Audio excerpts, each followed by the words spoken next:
Recently, I've been reporting on strange disappearances from rural areas and I've come across some more.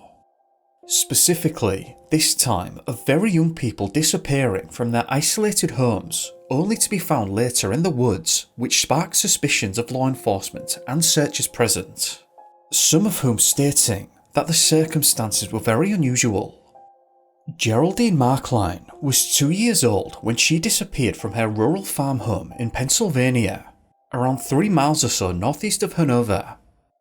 The first report that I could find on Geraldine came from the Altoona Mirror, who reported this on the 28th of October 1929.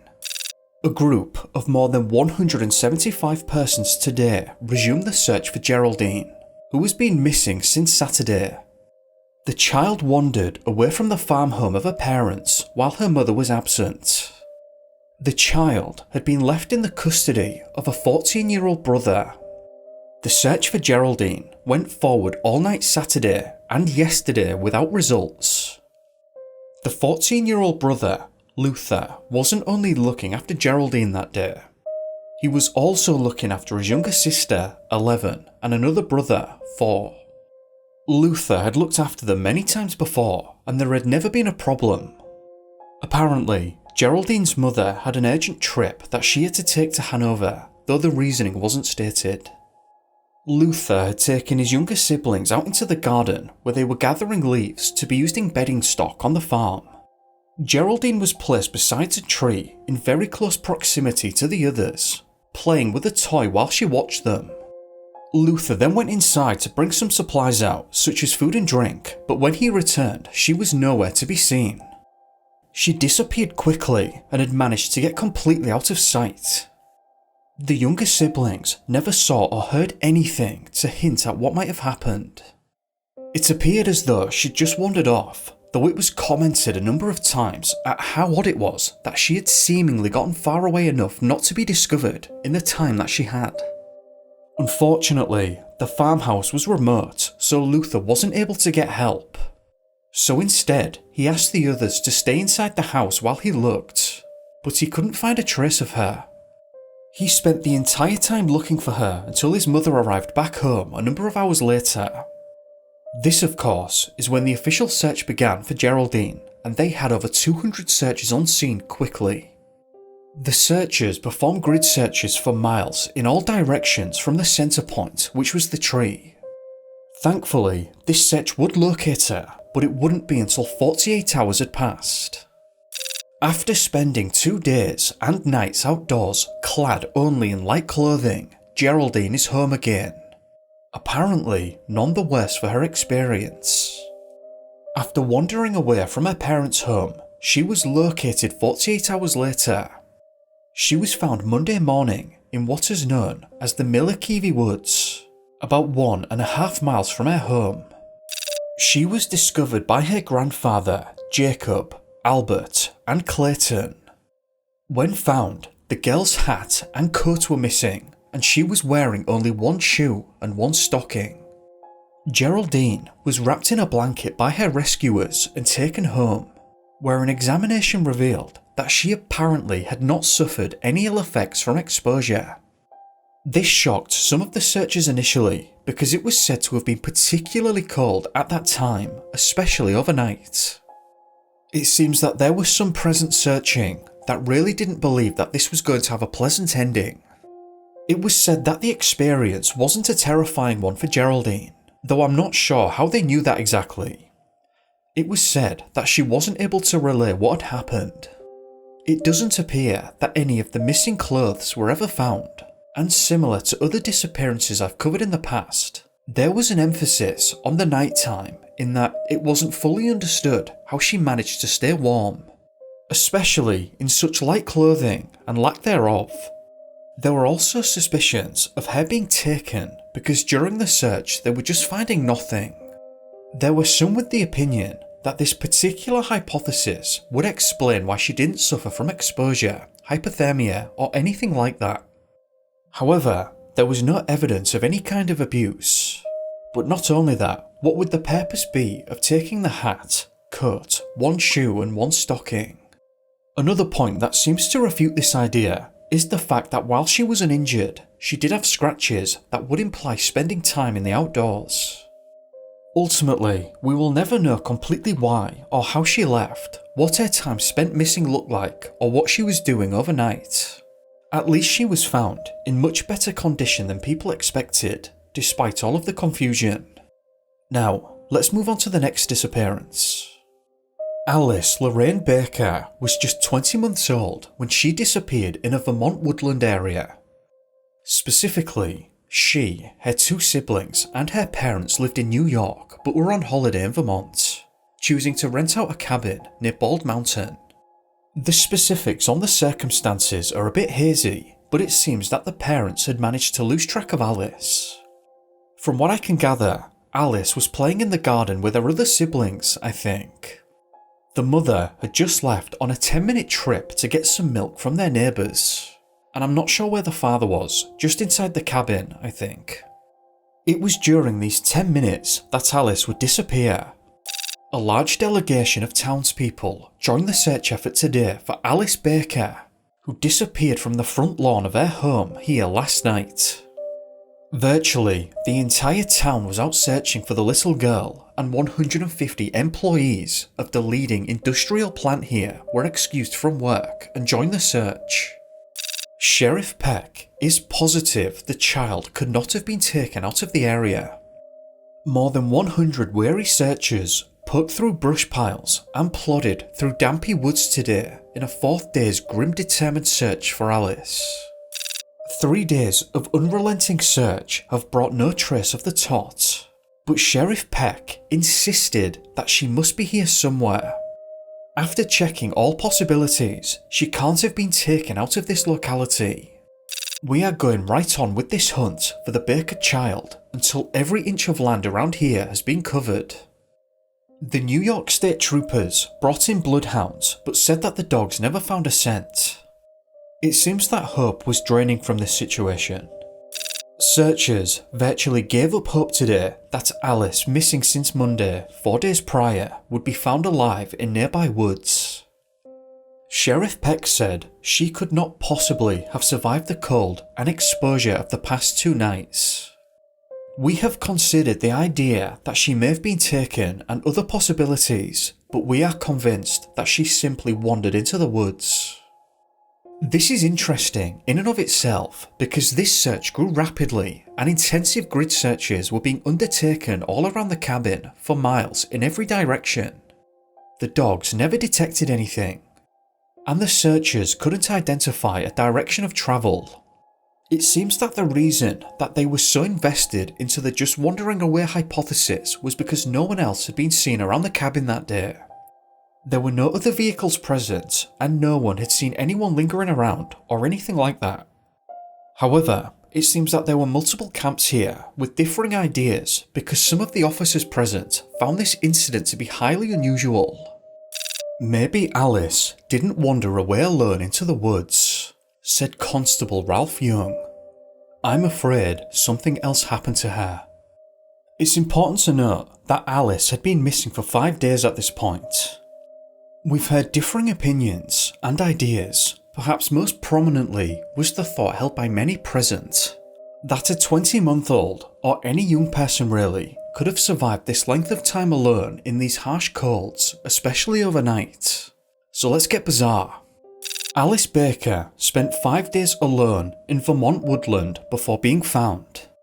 This is an experience that would have taxed the stamina of persons many times older than her. But doctors said today she should be well and playing again in a few days. It's worth noting right off the bat here that the doctors seen to her were stumped as to how she could have been missing for 5 days in this harsh area and have been in such good condition. Almost everyone believed that they were either looking for a body or that she just wasn't in the area anymore. The doctors said that she had a sore throat and many scratches. The search for Alice ended suddenly late yesterday when men who were hopefully following little footprints along a seldom used timber road between Bald and Spruce Mountains heard moans under a spruce tree about 30 yards away. Breaking through the underlying growth, they found Alice lying clothesless on a tiny one-piece blue sunsuit. So Alice disappeared for 5 days in terrain that was described as harsh in the woods. She was wearing only a sunsuit and had obviously removed it at some stage. The temperatures in the area were described as very cold, especially overnight, and it had rained multiple times too overnight. Yet somehow, 5 days later, there she is, almost completely okay, other than the scratches and sore throat. Normally in these kinds of articles, comments are made as to how much weight was lost or that the person was suffering from dehydration, but that wasn't mentioned here, interestingly enough. They mention the scratches and sore throat, but nothing about dehydration. It was also said that this outcome shocked local law enforcement. I'm assuming the sheriff and probably others present, but they didn't give any further statements that I could find anywhere. Given what was said before she was found, it perhaps is an indication that some of them potentially didn't believe that she was alone for her entire time spent missing. There wasn't any direct evidence to support this, however, other than the idea that she must have been kept warm somehow, but that alone isn't good enough to be throwing around accusations. Similar to Geraldine, it's not really clear what exactly happened. Did she just wander away, or was she lured? What did her time in the woods look like? How did she manage to stay warm in the face of rain and lowering temperatures? We'll never know for sure, but at least she was found and in seemingly great condition. Now, after discovering Alice's disappearance, I came across another that was similar in nature to hers that oddly occurred just months prior and not too far away. This disappearance of Winona Nelson was actually mentioned a number of times throughout the articles referring to Alice. This was generally in the form of law enforcement and searchers remarking about how they were reminded of Winona while searching for Alice. In one article on Alice, this was said: Sheriff Peck recalled that 2-year-old Winona Nelson was found under a brush pile in similar terrain last April after 4 nights spent in the open. She survived the ordeal after weeks of treatment for pneumonia at Whittinsville Hospital. So with that, let's get into the circumstances. The earliest article I could find on this was from the 26th of April 1937. More than 200 individuals were searching the heavily wooded section of South Upton near the Upton Northbridge town line today for Winona Nelson. The little girl was last seen about 5:30 PM last night. She was playing in the yard of her home in a sand pile. About 6 PM, her parents went to get her for supper, but she had disappeared.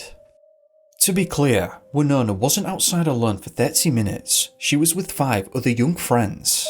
But they had ran to a nearby spring and returned to the sand pile within 5 minutes of leaving. When they returned, Winona wasn't there. Almost immediately, 2 hypotheses became vocalised. One being that she may have tried to follow the others and got lost. The other being that she may have been taken from the sand pile during that 5-minute window. The search was very similar in scale to that of Alice's disappearance, and a grid search spanning miles in each direction was organised with bloodhounds present. Bloodhounds cast through bogs and woods of South Upton Tuesday, seeking trace of Winona, missing since Sunday night from her isolated home. The child's mother was puzzled by one thing. Little Winona's doll was still on the sand pile in the backyard. She never went anywhere without it, said the mother. Just reading between the lines a bit there, it seems that the family may have felt that she was taken given that statement.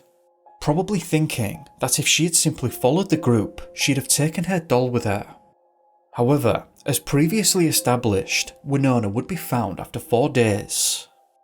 Winona was found alive Thursday afternoon in the woods 1.25 miles from her home. The child was found by a 14-year-old boy. She was wearing a blue sweater which had helped to protect her from the rain and cold of the last 4 days. Dr. John J. Bouvier, staff physician at the hospital, said that the child's condition was critical and it was doubtful that she would live. He said both hands were frozen and her legs up to the knees were frozen.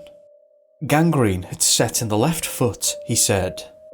She was suffering from starvation and exposure, he added. So right off the bat, we can see some clear differences between the two disappearances. I can see why comparisons were made between the two, but unlike Alice's condition, Winona's was certainly consistent with being out in the wilderness by herself in these particularly harsh conditions. Winona today was making a fight for life in a hospital here, as astounding as her survival of 4 freezing rain-swept days and nights lost in the woods near her isolated home. 2 days ago, physicians gave her 12 hours to live in the oxygen tent where she is fighting gangrene, frozen extremities, and pneumonia. After hours of watching, waiting, Dr. Bouvier announced today that Winona was rallying valiantly, and that her condition was so improved that she had an excellent chance to recover. He had not reckoned with the remarkable recuperative powers within the tiny frame. Winona would go on to make a full recovery and would have surgery performed on her feet that would allow her to walk again.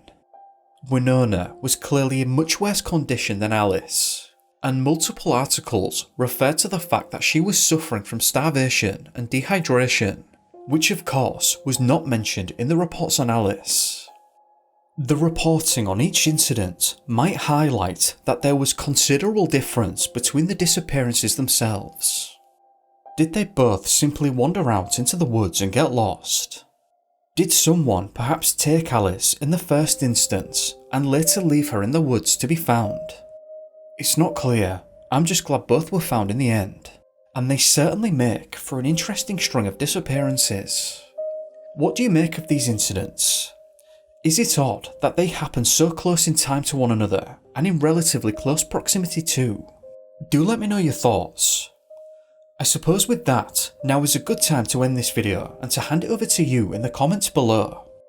I'd just like to take the time to thank you for watching, and a big thank you to the patrons who've been running around and disappearing on the screen. If you found the video interesting, then please do leave a like, hit the bell and subscribe if you haven't already. It helps me a lot. If not, then feel free to leave a dislike. I'm just looking for your honest opinion either way. I hope that you've had a great day or evening depending on where you are, and I'll see you in the next one. Be safe guys. Peace.